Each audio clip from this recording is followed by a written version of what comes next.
Hello friends, இந்த வீடியோவில் நம்ம என்ன பார்க்க போறோம்னா சிஎஸ்எஸ்ல அவுட்லைன் ஆஃப்செட்ன்ற ஒரு ப்ராப்பர்ட்டி பத்தி பார்க்க போறோம். வாங்க நான் பத்தி எக்ஸ்பிளைன் பண்றேன். இந்த இடத்துல என்ன பண்ணிருக்கேன்னா ஒரு டியூ டேக் கிரியேட் பண்ணிட்டேன். இந்த டியூ டேக்ல ஒரு கண்டென்ட்டை ஆட் பண்ணிருக்கேன். இந்த டியூ டேக் என்ன பண்ணிருக்கேன்னா இன்டர்னல் சிஎஸ்ல கால் பண்ணிட்டு இந்த இன்டர்னல் சிஎஸ்ல என்ன பண்ணிருக்கேன்னா பார்டர் ஸ்டைல்ன்ற ப்ராப்பர்ட்டி யூஸ் பண்ணி அதுக்கு வந்து சாலிட்ன்ற வேல்யூ கொடுத்துருக்கேன். இது வந்து எதுக்கு யூஸ் பண்றோம்னா ஒரு எலமெண்ட்டை சுத்தி ஒரு பார்டரை கிரியேட் பண்றதுக்கு யூஸ் பண்றோம். அதுக்கு என்ன பண்ணிருக்கேன்னா அவுட்லைன் ஸ்டைல்ன்ற ப்ராப்பர்ட்டி யூஸ் பண்ணி அதுக்கு டாட்டட்ன்ற வேல்யூ கொடுத்துருக்கேன். இது வந்து ஒரு பார்டரை சுத்தி அவுட்லைனை கிரியேட் பண்றதுக்கு யூஸ் ஆகுது. அதுக்கப்புறம் என்ன பண்ணிருக்கேன்னா மார்ஜின்ன்ற ப்ராப்பர்ட்டி யூஸ் பண்ணி அதுக்கு வந்து 40 பிக்சல் கொடுத்துருக்கேன். இது வந்து எக்ஸாம்பிள் காட்டுறதுக்கு உங்களுக்கு யூஸ் பண்ணிருக்கேன்.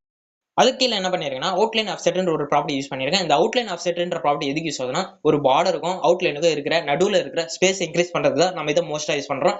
இந்த இடத்துல நான் எந்த வேலையும் கொடுக்காம ரன் பண்ணி கேட்டேன்னா முதல்ல பாத்தீங்களா அந்த கண்டென்ட் கிரியேட் ஆயிட்டு அதை சுத்தி ஒரு பார்டர் கிரியேட் ஆயிட்டு அது சுத்தி ஒரு டாட் கொடுத்ததுனால அது சுத்தி ஒரு அவுட்லைன் கிரியேட் ஆயிருக்கா.